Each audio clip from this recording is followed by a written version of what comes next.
Bienvenidos a Animal Talks. Durante mucho tiempo, los humanos pensamos que los animales no tenían sentimientos, emociones o inteligencia.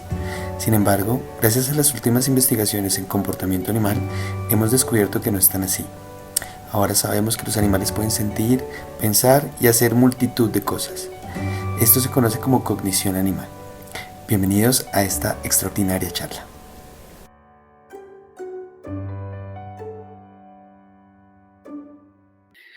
Bueno, primero que todo, buenas noches a todos los que nos ven, ¿cómo están? Espero que se encuentren muy bien, entendiendo que esta situación de la cuarentena es complicada para muchos más que para otros. Y pues en medio de esta tragedia que vivimos, pues desde Bioetos quisimos como hablar de lo que nos gusta y de lo que hacemos, que es trabajar con animales y contarles un poquito de lo que venimos haciendo. También hoy queremos hacer el lanzamiento de un programa que se nos ocurrió durante esta cuarentena, se llama Animal Talks, para hablar de animales y vamos a tener unos invitados muy especiales en el transcurso de este mes. Entonces va a estar muy chévere. Todavía no les puedo como adelantar nombres. Espero que lo disfruten tanto como nosotros haciéndolo. Y también pues que esto, la idea es un conversatorio. Entonces la idea es que nos pregunten, ¿no? La gente sea muy interactiva, nos empieza a preguntar sobre temas que son interesantes para muchas áreas. En este caso, nosotros hicimos un sondeo en Facebook a través de la página, preguntando qué temas les interesaría más. Escogimos 4 que fueron como los más interesantes para nosotros. Y pues de ahí salió uno, que es este de inteligencia y emociones animales, que es de lo que vamos a hablar hoy. Esto es una cosa eh, muy nueva para mí, así que todavía no lo manejo yo. Pero la intención es buena, la intención es la misma, así que bueno, vamos a no perder más tiempo y a lo que vinimos, que es Animal Talks. Listo, nuevamente entonces ahora sí, bienvenidos a esta charla. Pues ya Andrés se presentó, yo me presento, mi nombre es María Elena Anzola, soy estudiante de Biología y Microbiología de la Universidad de los Andes. Hago parte de Bioetos hace aproximadamente 5 años, trabajando en la parte de ecotourismo, educación ambiental y pues algunas investigaciones en Nuevamente Andrés es biólogo de la Universidad Nacional de Colombia, hizo su maestría en etología en la Universidad de Córdoba en España. Les recordamos, pues ya que probamos que sí funcionan los mensajes, para que vayan haciendo sus preguntas y nosotros vamos a estar pendientes a medida pues que los vayan escribiendo para al final de la charla les puedan Andrés contestar esas preguntas. Bienvenido Andrés otra vez y pues estamos muy emocionados de tu charla hoy y de lo que se viene esta semana. Está buenísimo, muchas gracias por tu introducción, está buenísimo. Hoy, para los que acaban de llegar a la transmisión, hoy vamos a hacer 2 cosas. La primera es una charla que habíamos propuesto entre 4 charlas posibles y la más votada iba a ser la que íbamos a hacer hoy, que fue inteligencia y emociones en animales. Y la otra es el lanzamiento de Animal Talks. Se nos ocurrió esta idea a raíz de la cuarentena y lo que pretende es acercar un poco la ciencia a las personas que de pronto no tienen una formación biológica, que no tienen una formación veterinaria, a los temas animales. Porque a veces nuestra ciencia, nuestro quehacer, por nuestro trabajo, se queda muchas veces en artículos, en libros, en estantes, y no se pone como al servicio de las personas que lo necesitan, que realmente son las que requieren este tipo de información lo más sucinta posible. Y en ese sentido queremos apoyar. Entonces, lo que quisimos hacer con Animal Talks, o lo que queremos hacer, es acercar los científicos más destacados en las áreas animales, a nivel iberoamericano estamos empezando, para el servicio de ustedes. Entonces tenemos invitados de México, invitados de España, invitados de Brasil, invitados e invitadas, con temas súper emocionantes, súper buenos, y yo creo que pues la idea es que estén pendientes en sus respectivas redes sociales. Entonces más tarde hacemos eso. Me estoy emocionando mucho y no estoy hablando de para lo que me trajeron. Exactamente, hay muchas personas esperando a ver qué es todo esto de la inteligencia y emociones, a ver si los animales tienen efectivamente esto, si ellos tienen moral, qué los hace diferentes a nosotros en este sentido. Bueno, para empezar, tengo que confesar que hay un pequeño eh, como anzuelo en el título de inteligencia y emociones animales, porque cuando nos referimos a la inteligencia animal y también la humana, estamos hablando de cognición. Es un concepto distinto. Digamos, la inteligencia como tal es un concepto abstracto que todos más o menos manejamos un poco. Pero el tema de la cognición es estudiable. Podemos hacer experimentos y determinar la cognición, o bueno, no determinar, es difícil, pero sí aproximarnos a un nivel de cognición en animales. Entonces, la charla debería llamarse cognición animal y emociones en animales, pero no era como tan atractivo. La inteligencia un poco llama más la atención. Eh, ¿Tienen cognición los animales? Sí, sí. ¿Todos? No. Pero en su mayoría hay procesos cognitivos que requieren un componente adicional al que conocemos básicamente como el genético, como el que viene ya de fábrica con nosotros. Y ese componente genético depende mucho del aprendizaje. Y eso es algo de lo que vamos a hablar mucho hoy, del tema de aprender. ¿Los animales aprenden? Sí, aprenden de diferentes maneras. Y lo que quiero pues llevar el mensaje hoy a ustedes es cómo aprenden los animales, cómo utilizan ese aprendizaje, esos nuevos conocimientos que adquieren con el tiempo y cómo los usan para sobrevivir y hacer las tareas que hacen normalmente. Listo, súper. Hablando de eso, sabemos que has estado indagando un poco sobre algunos animales efectivamente que tienen esta capacidad de aprendizaje. Queremos que nos cuentes un poco sobre estos marranitos de tierra y su memoria. Bueno, cuando estaba muy temprano en la universidad, hicimos un proyecto para determinar si había memoria en los marranitos, estos pequeños crustáceos que se hacen bolitas, no sé cómo les dicen en sus respectivos territorios, ya que les dicen marranitos, y que son crustáceos terrestres, terrícolas, que básicamente lo que hacen es andar por el sustrato. Y para ese andar por el sustrato ellos requieren un tipo de memoria espacial, de cognición espacial. Lo que queríamos demostrar era si la tenían y con básicamente un experimento súper rústico, con un laberinto para niños creo, no sé si era un McDonald's o algo así, y cogimos eso, hicimos un laberinto para los marranitos. Lo que encontramos es que la primera vez que metíamos un marranito a hacer el laberinto se demoraba 20 minutos. Y ya la segunda vez el marranito se demoraba 2, 3. Eso quiere decir que el marranito efectivamente aprende y aprende a ubicarse espacialmente. Esto es muy importante porque normalmente cuando nos referimos a la cognición animal, a la inteligencia, pensamos en vertebrados grandes, ¿no? Pensamos en primates, pensamos en delfines, pensamos incluso en algunas aves, pero nunca pensamos como en invertebrados. Es como que ellos no cuentan en el tema de cognición animal, y sí, sí cuentan. El problema con ellos es que se les va rápido, entonces la memoria no es tan duradera. Entonces después de un tiempo, si los vuelves a meter, les toca volver a hacer el mismo proceso. Esa es una cosa que necesitan como para su quehacer diario, no para que tengan esa información durante mucho tiempo. Okay.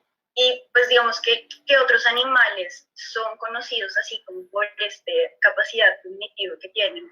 Eso es muy importante porque mira que tenemos como seres humanos como una predilección por pensar que algunas especies son más inteligentes que otras.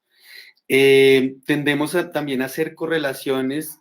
Una correlación es una consecuencia con una variable específica. De lo que quiero decir es, a mayor nivel como que nosotros denominamos como superior evolutivamente, es mayor el nivel de inteligencia. Entonces, hemos pensado que no, que es el tamaño del cerebro, no, que son las inervaciones que tiene el cerebro. Entonces, entre más ondulado, más crespo es el cerebro, más inteligente es el animal.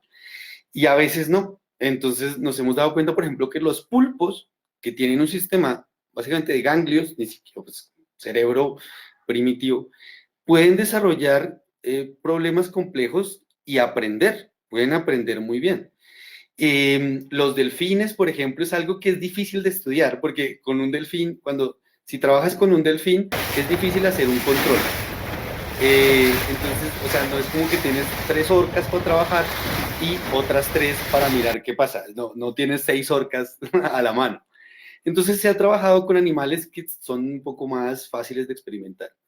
Un poco los monos rhesus, estos macacos que tienen como el rabito peludo y rojo, no sé si los ubican. De hecho, gracias a sus investigaciones, el RH de la sangre, de estas investigaciones, el mono rhesus, del RH, el rhesus, los hemos utilizado mucho en experimentación y con ellos también hemos trabajado un poco el tema de cognición. Y los primates, digamos, más parecidos a nosotros, el caso del orangután, del chimpancé, el bonobo, los gorilas, hemos hecho muchas investigaciones con ellos en plan experimental. Y ellos nos han dado muchas de las bases que tenemos actualmente sobre inteligencia. Falta muchísimo, pero sí se ha podido hacer. Franz de Waal, un reconocido primatólogo, dice que cuando uno estudia inteligencia animal hay que tener en cuenta 3 cosas. Primero, uno no puede como comparar con test humanos la inteligencia de un animal porque no estamos haciendo lo mismo. Lo otro es que hay que tener cuidado con las conclusiones que uno saque porque a veces las personalidades de los animales son distintas. Nosotros que hemos trabajado, por ejemplo, con primates en el zoológico, vemos que hay individualidades, hay personalidades que son completamente diferentes unas de otras y son la misma especie, han crecido en las mismas condiciones, son el mismo género, pero tienen personalidades distintas, como nosotros, igual. Y la otra es que hay que seguir investigando más. Esto es un tema recién incipiente. Hasta hace 20 años, muchos investigadores de mucho peso pensaban que los animales no tenían inteligencia, ni conciencia, hay una teoría que se llama la teoría de la mente, no tenían como una autopercepción. Ahora todo eso está cambiando, afortunadamente, porque eso tiene implicaciones prácticas en el tema de bienestar animal, en el tema de producción incluso de animales para producción humana, en el tema de animales de compañía sobre todo, y en el tema de colecciones zoológicas, como lo son pues, los bioparques, los zoológicos. Y esto es importante porque cuando nosotros cambiamos la mentalidad de decir, hombre, este animal puede sentir, este animal puede pensar, nos cambia toda la perspectiva. Ahora, hay una declaración que se llama la Declaración de Conciencia, si no estoy mal, de la Universidad de Cambridge en el 2012, y en la declaración dice, al final, que muchos animales tienen conciencia. Eso es muy importante porque ya viene un concepto muy grande de una universidad muy respetada con los mejores científicos en el tema, que dicen sí, efectivamente hay una conciencia y eso hay que valorarlo, hay que respetarlo. En algunos países se han dado incluso leyes que avalan estas investigaciones y los ponen a nivel de derechos. Entonces tienen derecho a cierto tipo de cosas. Entonces es muy importante, tiene muchas aplicaciones prácticas. Hablando de eso, digamos que pues tengo 2 preguntas. En cuanto a la personalidad, ¿tú crees que esa personalidad viene por los genes, es algo aprendido o es algo más fisiológico? Bueno, eso es una buena pregunta porque es difícil de responder. Digamos que el caso típico que usa un psicólogo cognitivo o un etólogo de cognición, los gemelos son un gran ejemplo de eso. Entonces uno coge un par de gemelos y dice, bueno, si estos son iguales genéticamente, van a tener que comportarse o de la misma manera o diferente, ¿no? Van a tener que tener personalidades distintas. El problema es que normalmente los gemelos crecen en el mismo ambiente y hay que recordar que la cognición depende tanto del componente ambiental como del componente genético. No se puede separar uno del otro. Y incluso hay componentes genéticos dentro de todos los animales, incluyéndonos nosotros, que podemos modificar a partir del entrenamiento, de un trauma, un evento muy, muy fuerte, podemos cambiar cosas que están dentro de nuestra genética. Y digamos que ahora es muy difícil como comprobar ese tipo de investigaciones porque tenemos que asumir que los animales tienen la misma información genética, gemelos, y tenemos que ponerlos en ambientes apartes, y pues no sería como muy, muy bueno. Muy probable. Sí, no, aparte éticamente no es tan chévere. Claro, pues hace poco un caso con el oso de anteojos, Chucho creo que era que se llamaba. Tú, pues, como qué opinas de eso, Bueno, con todo lo que pasa. sí, fue un caso muy sonado y tal. Yo, en general, creo que los animales tienen unos derechos que se han ganado a partir de luchas históricas que se han hecho. Creo que tienen conciencia, pero también creo que hay que ver la situación caso a caso.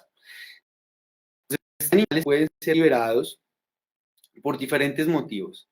No pueden sobrevivir en vida silvestre, no están en condiciones ni físicas ni mentales para poder ser liberados. Ojalá yo quisiera que todos los animales pudieran ser liberados y que estén en su hábitat natural. Porque primero, pues es un elemento más, especies que están en vías de extinción. Y segundo, pues es como intuitivo, ¿no? Los animales merecen estar en su hábitat natural, pero a veces no se puede. Y muchas de esas razones son debidos a comportamientos humanos que tenemos erróneos. El tráfico ilegal de fauna, la cacería ilegal, la destrucción de hábitat. Y desafortunadamente esas son las consecuencias. Entonces, hay animales que, si bien pueden estar mental y físicamente bien, no son aptos para sobrevivir porque no aprendieron nunca a sobrevivir. Y ese proceso de aprendizaje es muy importante. Claro, de acuerdo. Listo. Volviendo a esto de lo de la inteligencia y las emociones, me gustaría saber sobre esto de cómo se sabe si la amistad existe entre animales. ¿Cómo se estudia eso? ¿Eso se puede estudiar? Y bueno, es difícil. Yo estoy empezando y antes de esta cuarentena tenía mis esperanzas en ese proyecto para este año, los próximos años, y es desarrollar un concepto evolutivo de la amistad. Entonces, para saber si los animales pueden ser amigos, y suena un poco gracioso, pero requiere muchas cosas. La primera de ellas es que necesitan cooperación. Entonces necesitamos animales cooperativos. El problema con eso es que las teorías que tenemos evolutivas actualmente nos hablan de que los animales básicamente son máquinas de pasar genes. Y eso es bastante cierto para muchas cosas. Entonces, cuando no son tu familia, no hay por qué ayudarlos. Yo no tengo ningún beneficio ahí. No pasan mis genes a la siguiente generación. Y el caso con los amigos es que los amigos, primero, no pueden ser familia porque si no ya habría un beneficio. Ya hay aunque uno puede ser amigo de los primos, mi primo, mi mejor amigo, pero necesita un componente como de extraño. Quiero a alguien extraño que me complemente a mí. Lo segundo es que tienen que ser sistemas sociales. No podemos encontrar amigos en animales solitarios. No habría amistad. No se puede. Y lo otro es que los sistemas de apareamiento tienen que ver. Entonces, si soy un león y tengo mi harén de hembras, no voy a tener que estar en contacto con un amigo. O sea, no hay una razón para tener amigos. Entonces, el sistema de apareamiento tiene que ver. Entonces, en sistemas de apareamiento donde son como todos con todos, hay cooperación y hay una necesidad también fisiológica como de beneficios que me trae a la salud, por ejemplo, hablar, chismear, irse a tomar una cerveza con alguien. Eso es benéfico, eso me da beneficios. Y hay muy pocos animales que cumplan esas características. Sin embargo, algunos primates en Colombia nos pueden dar una luz de cuáles son esas bases evolutivas de la amistad. Es difícil, es una pregunta muy compleja, pero es una pregunta que se puede resolver desde la observación y la experimentación. Hay algunas personas que han trabajado índices de cercanía, índices de afiliación, que yo mido básicamente cuántas veces estoy con alguien, ¿sí? Y puedo encontrar como parejitas dentro de un grupo o grupitos dentro de un grupo más grande. Y esos índices de asociación, de afiliación, nos permiten como establecer cuantitativamente cómo sería la amistad. También tiene que haber como un contacto, ¿no? Tiene que haber acicalamientos, tiene que haber como que yo te cuido, tú me cuidas, yo te peino, tú me peinas, este tipo de cosas para que haya una verdadera amistad. Y lo otro, pues ya sería como extrapolarlo ya al final a los humanos. Entonces, ¿qué pasa en humanos? ¿Cómo es que empezó la amistad? ¿Cuándo empezó la amistad? ¿Cuándo empezamos a ser amigos? ¿Será que nuestros antepasados homínidos eran amigos entre ellos? No lo sé, puede que sí, no, puede que no. ¿Por qué no se hicieron amigos los neandertales con los humanos? ¿Qué pasó ahí? ¿No? Son preguntas como interesantes desde el punto de vista evolutivo. Listo, Andrés. Bueno, vamos a ver por acá, a ver qué nos están escribiendo. ¿Qué es el comportamiento de un animal? ¿Es instintivo o responde a algún grado de inteligencia? Bueno, entonces ahí entramos a esta eterna rivalidad entre nature versus nurture, ¿no? Es como crianza versus naturaleza. Y cuando te metes a estudiar estos temas, te das cuenta que ninguna de las dos es una mezcla, siempre es una mezcla. Por ejemplo, instintivamente estamos programados para muchas cosas. Las personas ciegas sonríen, aun si no han visto sonreír a nadie. ¿Por qué la sonrisa? ¿Qué pasa con la sonrisa? ¿No? Es instintiva, es una reacción instintiva. Yo saludo y sonrío.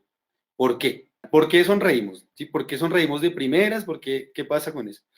Eso se puede modificar. Si yo, por ejemplo, vivo depresivo o tengo algún trastorno de ansiedad o alguna eh, falla metabólica y me siento triste, pues no sonrío, ¿no? Lo puedo modificar. En mis genes está sonreírle a todo el mundo, pero no lo hago a partir de una experiencia. Entonces, siempre, por más fuerte que sea el componente genético, va a haber un componente ambiental, en este caso, la experiencia, el aprendizaje como ambiente.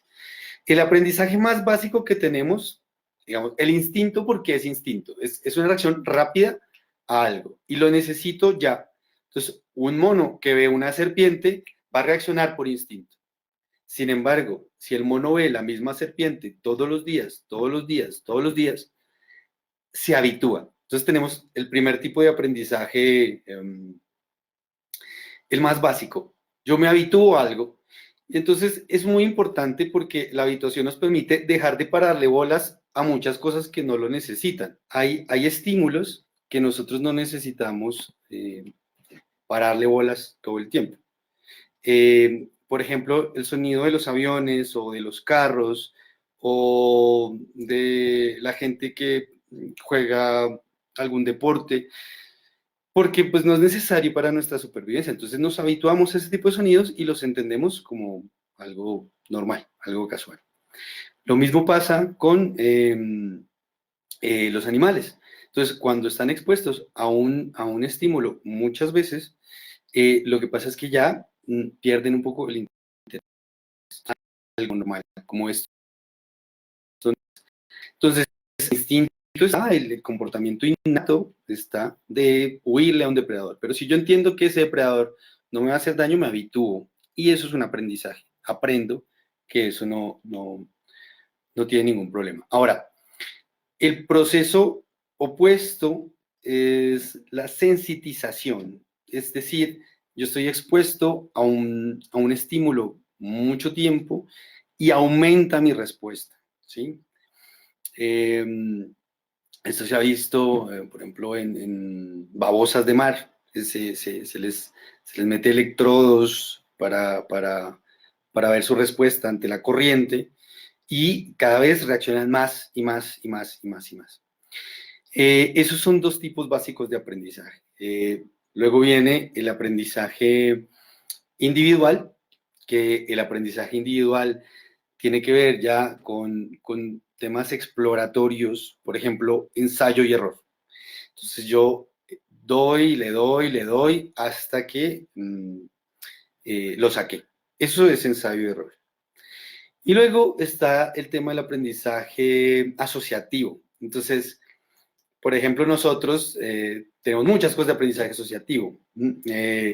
Si yo toco un timbre, suena, ¿no? Por ejemplo, si está en verde, paso. Asocio un estímulo con una respuesta.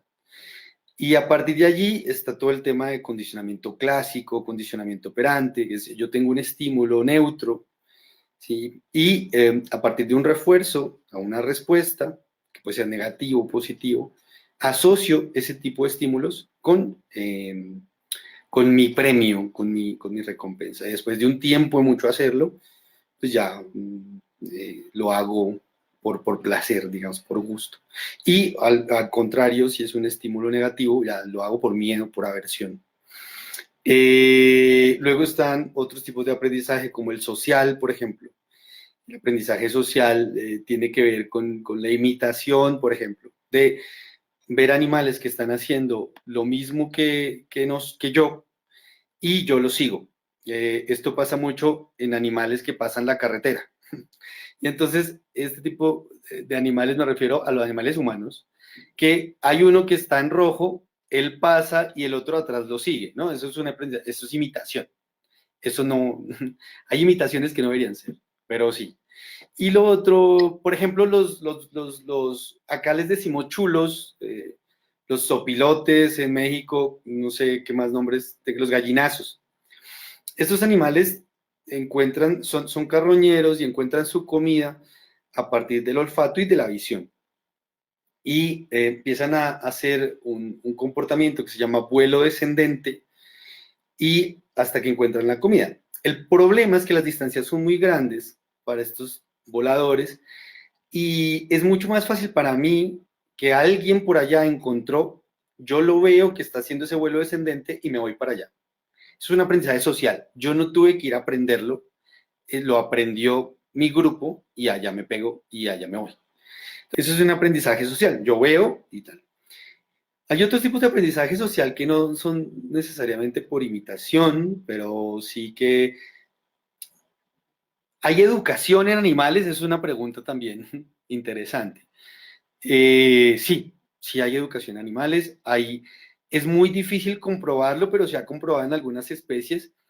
Para ser un profesor, digamos, en toda ley, porque eso también tiene que ver con conceptos, si es de la psicología o si desde la neurociencia sacan un concepto de educación que no nos llene a nosotros, los que trabajamos con animales, hay un problema de concepto, ¿no? Entonces, depende. Antes un profesor era un humano, no había nadie más que pudiera enseñar.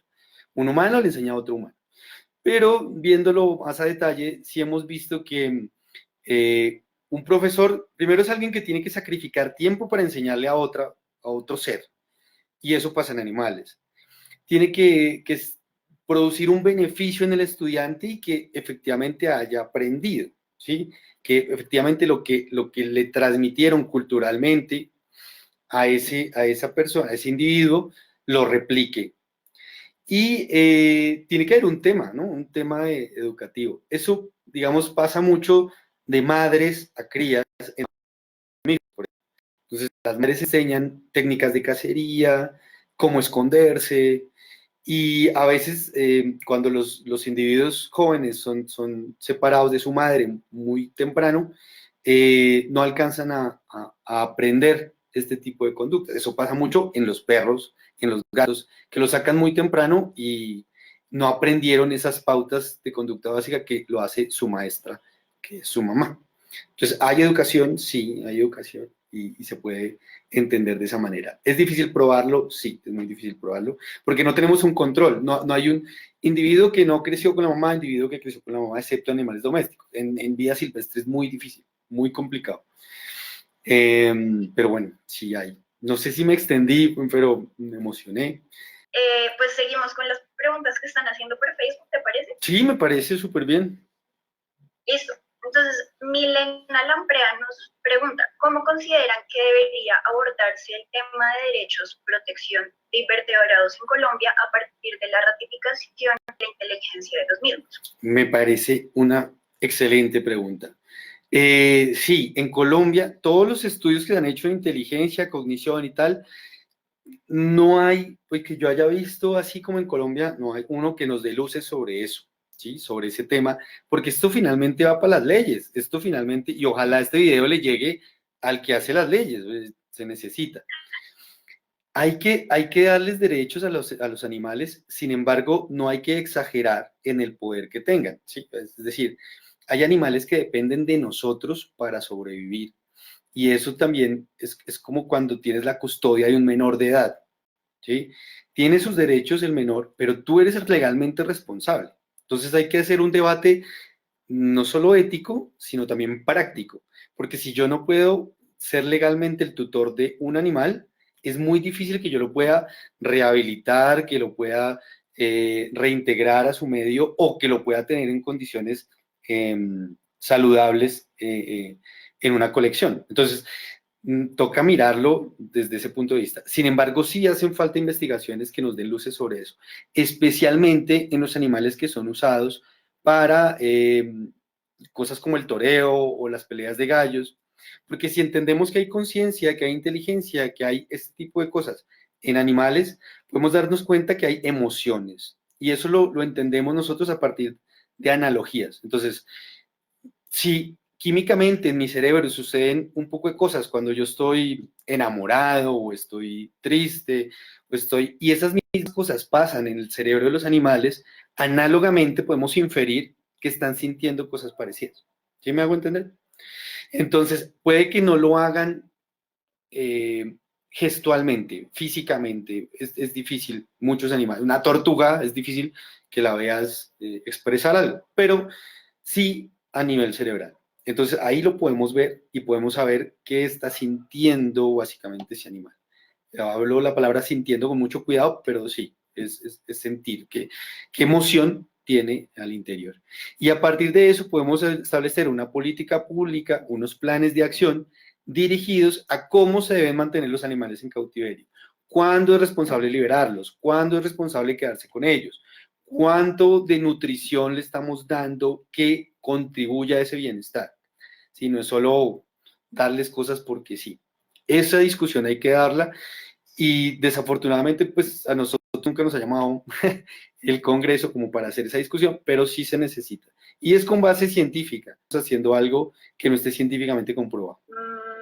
Diego Eduardo Maldonado pregunta, ¿qué pruebas puede hacerse para evaluar cognición en carnívoros? Es una muy buena pregunta. Hay muy pocas pruebas que uno puede hacer. Digamos, las más famosas son el tema de los laberintos, el tema de el espejo, por ejemplo, aunque el espejo está muy debatido, el espejo le han dado muy duro, que es que ponen un espejo en un encierro o en la selva y miran a la, pero esto es que ven. Para los perros, por ejemplo, el olfato es mucho más importante que la visión, ¿sí? Y ellos reconocen su olor a partir del olfato. Entonces, hay trabajos que dicen, bueno, él no se reconoce como él mismo por el espejo porque sencillamente no se ve bien, pero sí se reconoce con pruebas de orina. Él sabe quién es cada quien por sus pruebas, por el olor de su orina. Lo mismo pasa, digamos, si yo pongo un pez con un espejo, pues probablemente lo que vaya a hacer es imitar los comportamientos, ponerse agresivo, pero no va a tener una autopercepción, ¿sí? Hay que revisar mucho ese tema de los experimentos. Lo que sí es encontrar observaciones en vida silvestre que nos permita inferir una cognición. Y eso también es una reflexión para los otros investigadores. Normalmente en este gremio están separados los que estudian el comportamiento en condiciones naturales y los que lo hacen en condiciones ex situ. Y eso está mal, porque se necesitan de los dos. Entonces yo necesito una observación en vida silvestre, entonces yo encontré que un loro puede utilizar una herramienta, ¿sí? Es un loro, ¿sí? Pero lo encontré. Y entonces quiero ver si ese comportamiento lo pueden hacer otros loros o si ese comportamiento es extendido en la población o si fue solo ese loro. Necesito hacer experimentos, necesito coger un loro y decir, bueno, coge este palo y muéstrame si eso se puede hacer. Y así se hacen este tipo de experimentos. En carnívoros En carnívoros nosotros hemos encontrado, por ejemplo, que hay educación, hay cultura. Las hembras de jaguar, por ejemplo, cuando aprenden a cazar ganado, pueden transmitirle ese conocimiento a los peques. Y eso es un problema, porque con una hembra que aprenda, se lo enseña a los demás. Entonces hay que aprender de eso para que eso no se dé tan fácilmente. Un jaguar que no haya aprendido a cazar ganado, probablemente no lo vaya a hacer después. Entonces, ese es el tema. Y pues con carnívoros hay un montón, porque ellos necesitan primero moverse por grandes extensiones de tierra, entonces necesitan una cognición geográfica, ¿sí? De mapas, necesitan hacer mapas mentales. Necesitamos ver cuánta memoria tienen, a ver si eso cambia con el tiempo. También temas como la senilidad, no es lo mismo un puma joven que un puma viejito. Entonces va a aprender de maneras distintas, ¿sí? Va a seguir aprendiendo, pero le va a costar un poquito más, ¿sí? Este tipo de cosas son muy interesantes y hay un montón de espacio para desarrollar investigaciones en este sentido.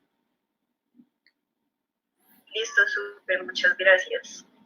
Otra pregunta de María Camila Cardona. ¿Una especie silvestre con menos nivel de cognición puede habituarse en mayor grado a los humanos? Digamos, se refiere como a la fauna silvestre en cautiverio. Sí, ¿no?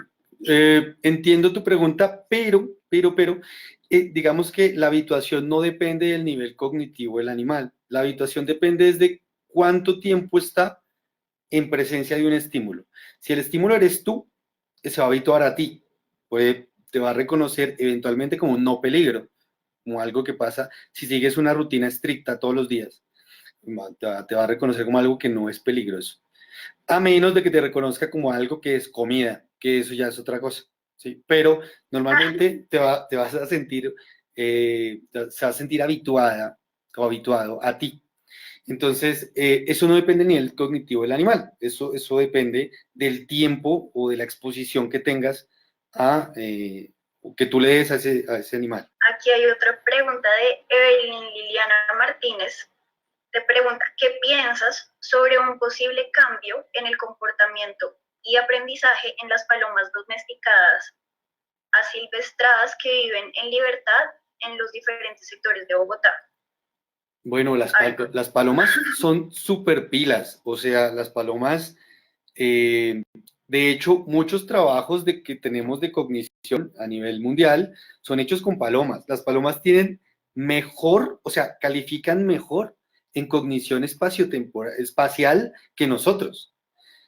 Es increíble, pero son mejores que nosotros. En ese indicador, son mejores que nosotros las palomas. ¿Por qué? Entonces hay que ver qué hace el animal. Una paloma normalmente lo que hace es volar y encontrar sitios de comida o de reunión a partir de un sobrevuelo a unos, no sé, 200, 100 metros, y necesita establecer planes mentales para saber de dónde viene y para dónde va. ¿Cómo están diseñadas las ciudades en la mayoría de países? Son cuadrículas, ¿no? Son cuadras, son bloques, no sé cómo les dicen en cada uno de sus países, pero básicamente nosotros le decimos manzanas, son cuadrados, y cuando tú pones una paloma al frente de una pantalla a mirar qué cuadrado es igual a qué otro cuadrado, o qué forma geométrica es igual a qué otra forma geométrica, son mejores que nosotros, tienen una capacidad increíble. Ahora, como especie para estudiar la cognición animal es una maravilla.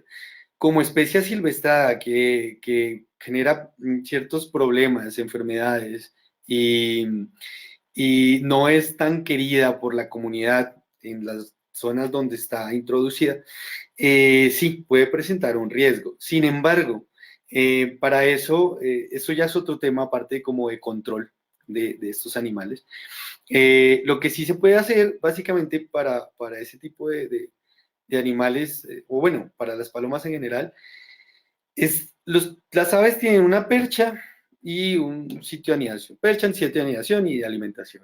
Y si uno les tapa cualquiera de esos tres, probablemente se tengan que ir o les ponen algo de incomodidad. Muchas veces, en muchos países lo que hacen es que les ponen superficies que son metálicas y movibles para que la paloma cuando se pare, pues no se pueda acomodar bien y tenga que irse, pues no se va acostumbrar a eso.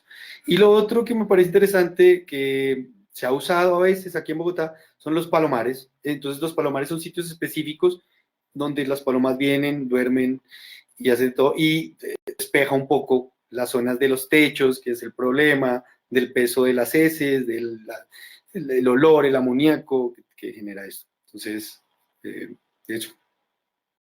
Eso, Evelyn, pues la pregunta continúa hacia, en este momento de cuarentena, como de confinamiento, ¿tú crees que el comportamiento de esas palomas va a cambiar en cuanto a la facilidad de obtener la comida? ¿Y qué le dirías a las personas que afirman que ellas se van a morir de hambre? ¿Qué condiciones tendría que darse para que sucediera eso? Bueno, hay dos cosas ahí muy importantes. Son animales que han convivido con seres humanos y se consideran fauna urbana. Ellas viven muy bien en la ciudad. Lo mismo que pasa con las ratas. ¿Qué pasa, por ejemplo, con las ratas? No estoy diciendo que va a pasar con las palomas, pero ¿qué pasa con las ratas? En las ratas, cuando las condiciones son difíciles, adversas, ellas dependen en gran medida de los residuos que bota la gente, de los restaurantes abiertos que dejan las basuras por ahí. Ellas dependen de eso. Ese es su principal sustento para sobrevivir. Como nosotros estamos en cuarentena, ese sustento se les va a quitar. Y también un poco con la migración que están haciendo algunas especies silvestres para venir acá, van a estar más expuestas a depredación. Entonces eso va a hacer que ellas se confinen un poco más, como harían los roedores en vida silvestre. Entonces, por ejemplo, si tienes unos roedores y hay un depredador cerca, ellos lo que hacen es agruparse, formar aglomeraciones en sitios particulares. Por eso es tan importante un depredador, los mantiene como a raya. ¿Y qué pasa con las ratas cuando pasa eso? Recurren al canibalismo. Entonces, no hay comida, no puedo salir porque me van a comer. Entonces, canibalismo. Y se comen entre ellas o juveniles, recién nacidos, cosas así. Eso pasa. Ahora, con las palomas, la oferta alimenticia disminuye completamente, sí, eso es verdad. Y van a tener que buscarse unos otros sitios para comer. Ahora, una paloma no solo va a comer boronas o moronas, como lo quieran llamar, de chocorramo. Tienen que buscar otro tipo de alimentos. Y mi teoría, mi hipótesis, es que probablemente van a ir a basureros cercanos, el caso de Doña Juana o tal, o centros de acopio de basuras, de residuos sólidos en este momento, y van a tener que desplazarse un poco más hacia zonas naturales, donde hay algo de alimento que pueden conseguir con facilidad.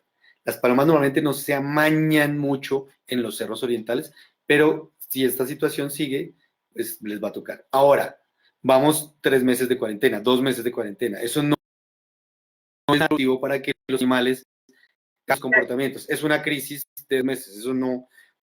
Y eso también aplica a los animales que están migrando hacia ciudades.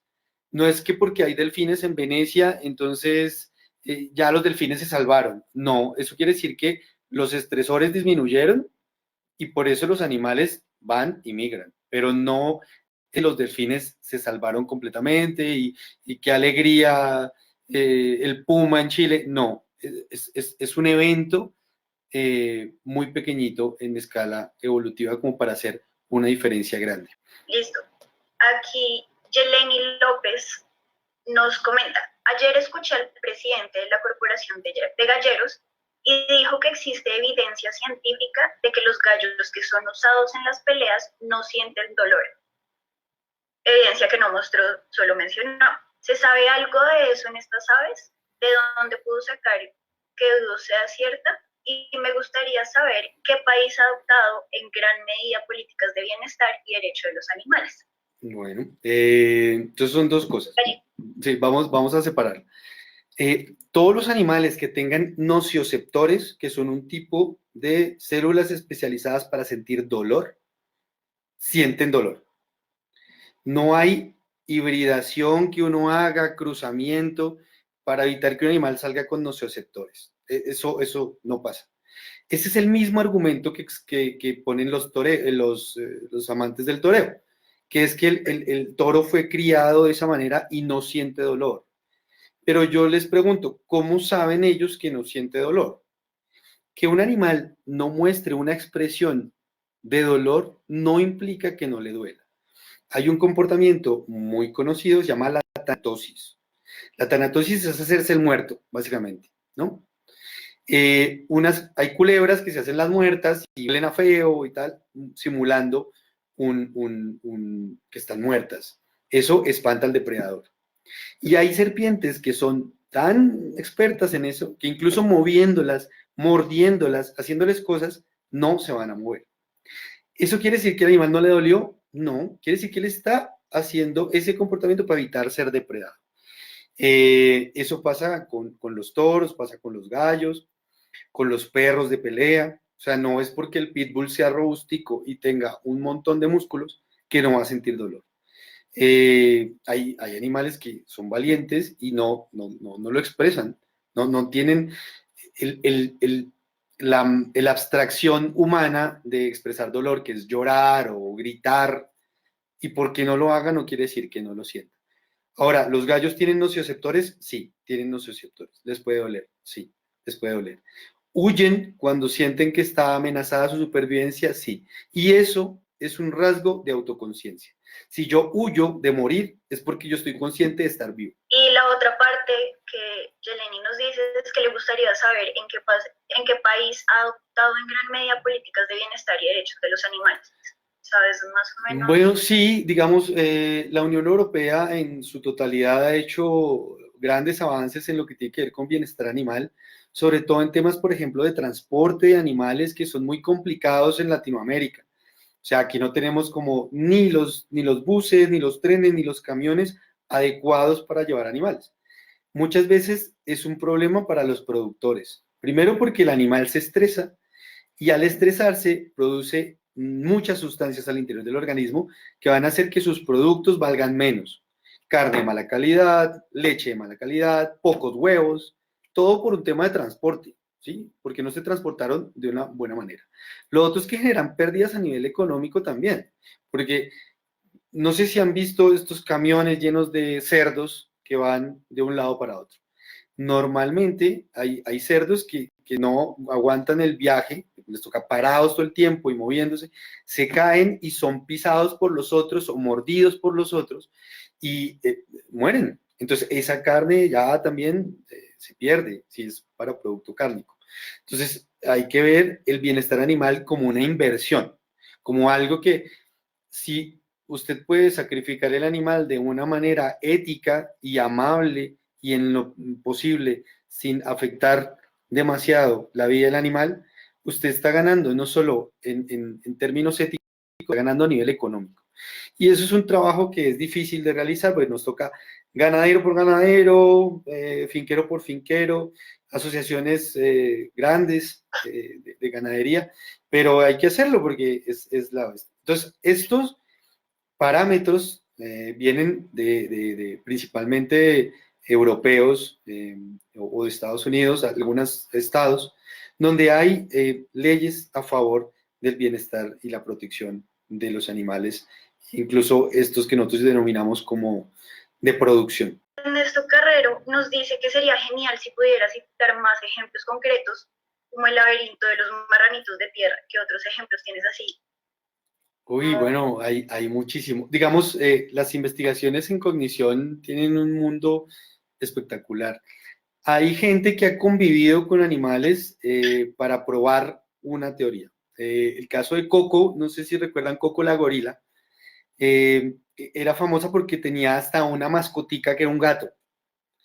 A Coco le enseñaron a hablar lenguaje de señas y podía comunicarse en varios cientos de palabras. Entonces es una abreviación que es Animal Learning Experiments. Era un experimento de cognición animal y de aprendizaje animal. Alex podía entablar conversaciones básicas y podría saber el material de lo que estaba tocando con el pico. Es impresionante. Puede decir, esto es madera, esto es metal, esto es... bueno, en fin. Hay otro tipo de investigaciones. que no son tan amables, pero que tienen que ver con este tema, que son las investigaciones en neurociencia. Y muchas de ellas las conocemos a partir de las ratas de laboratorio. Entonces, mucho de lo que conocemos como cognición también se lo debemos a ellas. Pero desafortunadamente estos experimentos llevan a estudiar el cerebro de los animales. Y cuando se estudia el cerebro hay que abrirlo y hay que ver qué pasa. Gracias a esas investigaciones se han desarrollado muchos tratamientos prometedores en el Alzheimer, en enfermedades degenerativas del sistema nervioso, en el sueño, y eso también hay que agradecerlo. Porque pues está el tema bioético también con los animales, pero también está el tema de salud pública y son cosas que van a ir mejorando con el tiempo, pero que se necesitan todavía para hacer.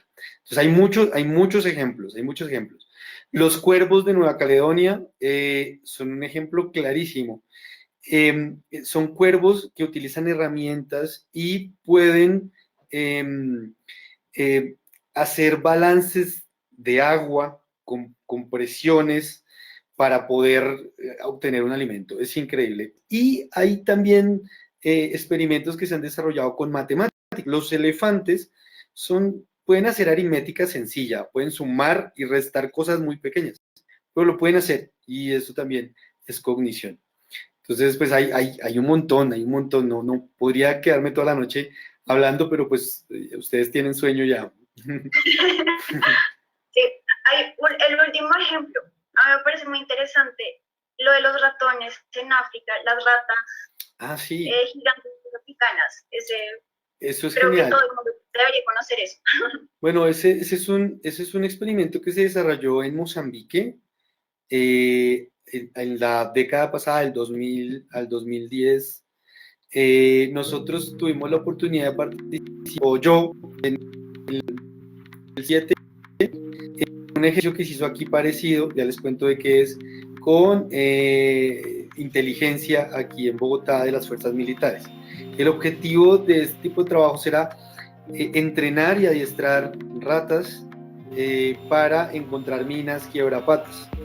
Tanto Mozambique como nosotros hemos tenido una guerra civil durante mucho tiempo y muchas guerras civiles terminan con montones de minas quiebrapatas. Lo que encontramos es que los ratones pueden encontrar hasta 5 de las 7 bases explosivas. Con 7 bases explosivas básicamente se hacen todos los explosivos que hay en el mundo. Las ratas pueden encontrar hasta 5, que era una maravilla.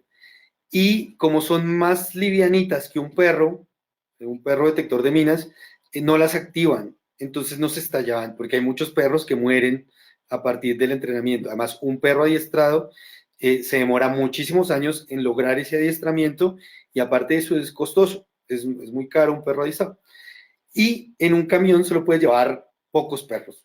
En un camión de ratas puedes llevar un montón de ratas y esto se estaba haciendo para el desminado humanitario, pero desafortunadamente hubo un cambio de administración y bueno, fue complicado. Pero están los datos ahí y hay unas ratas que se llama APAPO, creo que se llama la organización en África. APOPO o APAPO. Y lo que pasa, las ratas de Mozambique es una cosa gigante, pero son muy inteligentes y lo pueden hacer. Además, para ellas es un juego, entonces lo disfrutan un montón. Es emocionante. Listo, Andrés. Muchas gracias. Yo creo que ya se nos está acabando el tiempo acá. Listo, no sé. Lo más importante en este momento es que nos hagas la invitación para todas las charlas que se nos vienen esta semana con gente increíble, unos investigadores increíbles. Bueno, entonces esperen a ver si la logro compartir. Entonces, espero que les guste el logo. Si pueden ahí comentar si les gusta el logo, si no me gusta, Andrés, está muy feo. Las fotos son nuestras, entonces no hay ningún problema de derechos de autor ni nada de esas cosas. Y el diseño fue logrado gracias a Juanita Anzola y a María Elena. Entonces, mi hermana. Les damos muchísimas gracias porque a mí me encantó, la verdad me encantó. Y pues básicamente representa lo que queremos hacer, que es unas charlas amenas para que la gente, el público en general, conozca este tipo de iniciativas y se acerque un poco más a la ciencia participativa. Hola, ¿qué tal amigas y amigos? Mi nombre es Andrés García, soy el director de la Fundación Bioetos. Quería agradecerles por ver el anterior video, espero que les haya gustado y quiero que por favor se suscriban, le den like, compartan este contenido si les ha gustado para que le llegue a mucha más gente, ya que gracias a esto nos ayuda para seguir continuando con los proyectos de conservación, de conocimiento, de ciencia que realizamos para aprender acerca del comportamiento y la ecología de muchas especies de fauna amenazada a lo largo de Latinoamérica. Así que te quería agradecer, muchas gracias a ti que estás viendo este contenido, muchas gracias por compartirlo, por suscribirte, síguenos en nuestras redes sociales y nos vemos en el próximo video. Gracias.